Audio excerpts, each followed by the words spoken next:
My name is Devanshi and I am back on Everyday Genius with Meenal, and I am here with the woman who stayed in labor for me. And she has no idea about what I'm going to talk about. So, but hi. Yeah, genuinely, this podcast is completely secret to me. I don't know what Devanshi is going to ask for me. And thank you for the introduction. Yes, I have labored for you. It's a good thing. Yeah. I mean, I'm the best product. You are the only, yeah, the best and the only. See, you didn't need another one. So my question to you is, how does your surrounding environment, the people that you are around, how does that impact your journey of deep inquiry?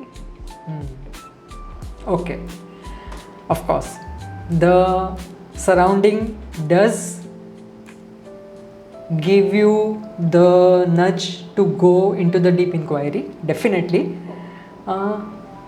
Still, it is not the only factor, but definitely if you are in the surrounding where people are seeking deep knowledge, they are looking for deep answers, they want to live more authentically, and if you are in that environment, then you are also automatically aligned with that kind of process inside of you, that even I should be living in this environment, even I should be having some deep questions. Now, say for examples, when we look of say religious community, what happens is that few people in the community are following certain rituals very what we say holistically, Religiously. very religiously, very holistically. Then few other people of the community, they will be influenced that even we want to follow the rituals in this manner. So definitely it's the same thing, that when we are in the environment surrounding where other people are also into a deep inquiry, they are seekers, they just don't take life as is from the surface, they want to go deeper, then this helps you cultivate your inner self in such a way that you don't accept things as it is. You do, it's not just what you see, you begin to believe, you would want to go inside of those things. And it might also happen that you want to have answers to some deep questions which may be not related to that surrounding, but in the other areas of life also. So definitely the surrounding has the influence, but it is not the only thing. Most importantly, it is your own seeking, it is your own hunger that provokes or that leads you to go for the deeper inquiry. So other than the connections that you have with the environment, what other factors, because you said that there are a lot of other factors that influence and have an impact on it, what other factors do you think have like the same amount of impact on the inquiry that you're going towards? Most important part is your own hunger. That's the most important thing.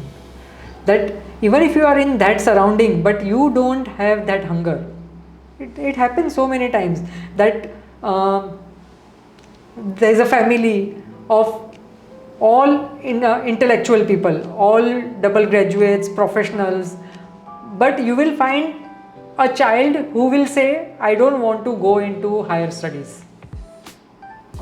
That child is in the environment where higher studies are what we say Expectations, at least minimum expectations. not just expectations, but that they would want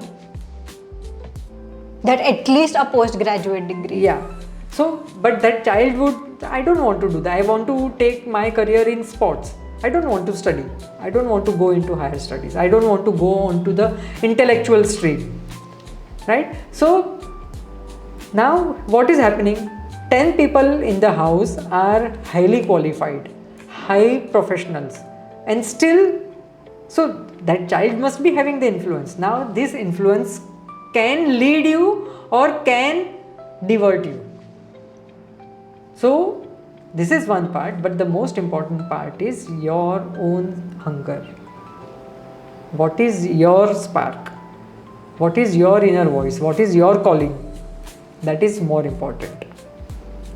And does the support from the environment matter, or even if you're not getting that support, you will still prefer to go towards the journey? Again, it depends on how hungry you are.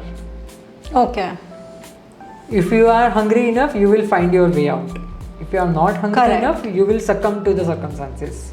So definitely, most important part here is what is your inner calling? What is your hunger? What is your passion? What is your flame? Then rest of the things will fall. So say for example, you want to do something which is different from your environment. It is deeper. But Well, I am doing something different. right. Because all of us, most of the people in our family are CA, CS. Everyone has done something related to finance, accounting, and something in that direction. And I chose arts, did psychology, did liberal arts. Then I went into a master's for psychology. And that is not something that anyone in our family, at least till now, has done. Yeah, so you have experienced this. Your father was telling you to go for CA degree, go for commerce, and you have already, like in the 8th grade only, you have dropped science and you have pursued. So see what has happened. Even if you were young at that time, your calling was so profound that it made me stand beside you. So this is what matters. If your hunger, if your calling is strong enough, it doesn't matter you are 2-year-old or you are 20-year or you are 80-year. So if the calling was not as strong as you think it was, so then you would not have stood besides me and fought ki, okay, no, Devanshi should do psychology, that is her subject, if you felt that way. Yeah, because of your hunger, I could see it very clearly. That this is what I wanted to do. Right. If that hunger was not that strong, if that calling was not that strong, even I would have been confused that what is it that this girl want to do. It might have made me go with your father, be with him, and ask you to do which probably was not your thing. So this is why midlife crisis come, because of this kind of choices, because this kind of confusion, because your calling was not that strong or you could not follow your calling. That is why you had to do things which were not yours to do, Which were told or asked to you to do. yeah, maybe, right. Because when you also got married, before you did the job in the jeweler shop, you knew at that time that okay, just being a housewife is not something that I want to do. But still, for almost 35 years, you still had to play the role of the housewife. Yeah. So that's what my calling was not. I did not follow my calling that time. I felt that okay, this is not how I want to see my life as. I could do it in some different way, but I do not know what that different way was. And that is why I did not have the say. I had the calling, but I did not follow that calling because I did not have any other choices. So your calling did not have a strong foundation building. Right. So it happens in many people's life. This is why it is very important to go into deeper inquiry. If at that moment I would have started thinking, why is this calling? What is it behind this calling? Where is it leading me to? Then maybe life would have been different. Which way different? We don't know, but it would have been different. Because I know how you were in college. I've heard so much about how your college life 3 years have been. So she is the person who will make you bunk. If she had a group of 10 friends, they were 10 friends. She was the only person who would take everyone down from the class, would let not any person attend any lecture. She's attended one lecture in her third year. But at the same time, you've also created a lot of Gujarati clubs for the college, and that is where you led towards then. So at that time, did you also feel like, okay, this is like when you did the Gujarati Sahitya Mandal, did you think that this was your calling at that time? No, I did not think it that way. But it just happened. Yeah. See, basically, my college days were where I wanted to. My calling was helping my friends in bringing their skills forth. Extracurricular activities. Extracurricular activities. How should they get the platforms? So I was so much into the events. So anything and everything that would come to me, and if that was little bit also of my arena, then I would be jumping into the first person to raise hand and run to. Jumping into the opportunity. Yes. But the thing is that why you have to go deep into something is because then when you begin to dig deep, you will also understand why are you so interested in this kind of topic, in this kind of subject, why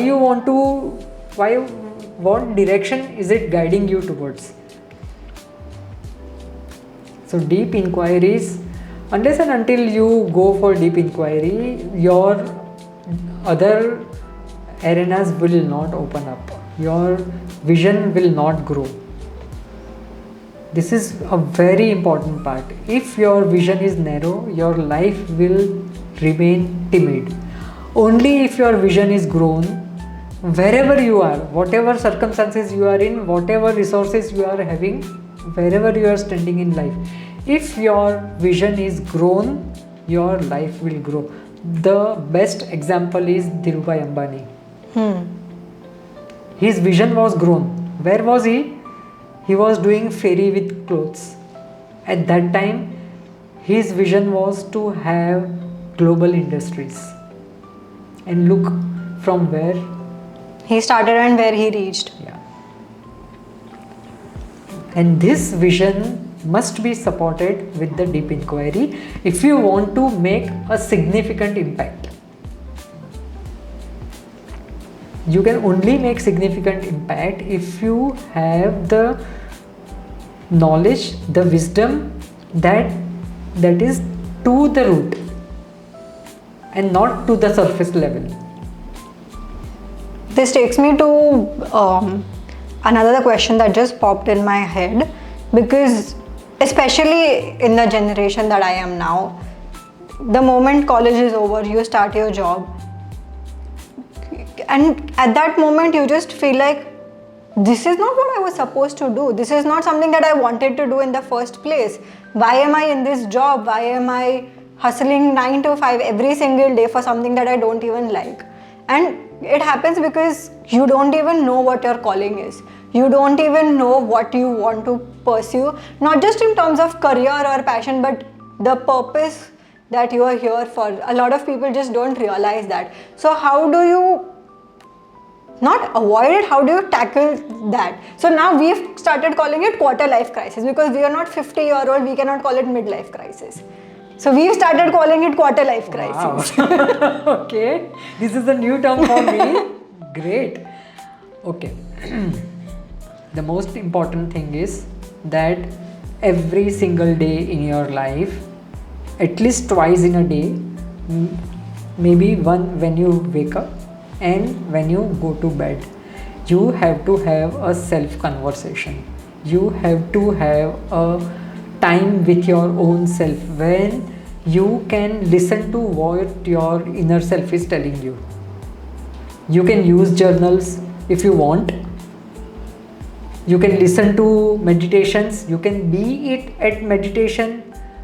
But the moment you think that I want to take charge of my life, or I want to do something which is significant, that moment onwards, you have to have time with your own self. that what is it, what is my direction. You can take mentors, but if you are little bit clear about what you want to do, your mentors will be able to help you more. It gets a little more easier.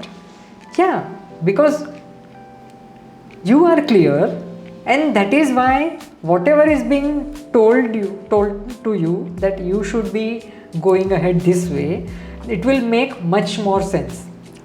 Like you know where to start from at least. Yeah. And that is the most basic thing that people still cannot figure out. Where do I begin from? Where do I start from? Now what happens is, if you are not clear enough, right? The moment you are being told to do something, you will have questions in your head. Those butterflies will not allow you to take charge or to do things with a profoundness. Because then those confusions, those chaos, it will not allow you to do things in a profound way. So even before you go for that, have a time with yourself. Every day, at least half an hour. You can break it. It's not necessary To sit for half an hour in a stretch. If you can, nothing like that. Because lot can happen that time. But even if you can't, then 10 minutes 3 times or 15 minutes 2 times. Have a time with your own self. Listen to what your inner self is telling. Put your all digital things aside. No mobile phones, no laptops, everything aside. If possible, be in the room where nobody disturbs you. Or if that is not possible, if you are sitting on a chair or on a bed, keep your eyes closed so that you are not distracted with whatever is happening around you. But be with your own self. Ask yourself. You don't know how you don't need any outside guide. If you can connect well with your inner self, there is no bigger mentor than your inner self, because your soul knows everything. Your soul is everything. It is just asking you to remember who you are, to remember where you have to go, to bring in the path to take. authenticity in you. Exactly.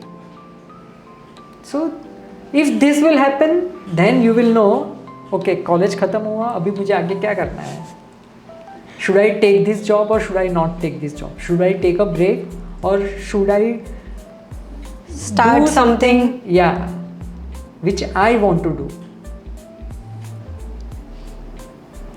So what term did you use? Midlife crisis? Quarter life crisis. Quarter life crisis. Lovely. Okay. Welcome to Gen Z. Yeah, I have one with me. Not me, just. There's so many other people. Yeah. My team is Gen Z. Your My team you is are Gen Z. I am Gen Z. I don't consider No, I am younger to you people. I don't consider you to be the age that you are right now. I'm younger than you people, so sorry. Yeah. So that's it for today. This was Deep Inquiry Part 2 with Meenal Dalal and Devanshi Dalal. Also, please note that Creative Meditation ebook is now available on Kindle and on adhyant.com. Please do check it out. Thank you so much. Thank you. This was incredible.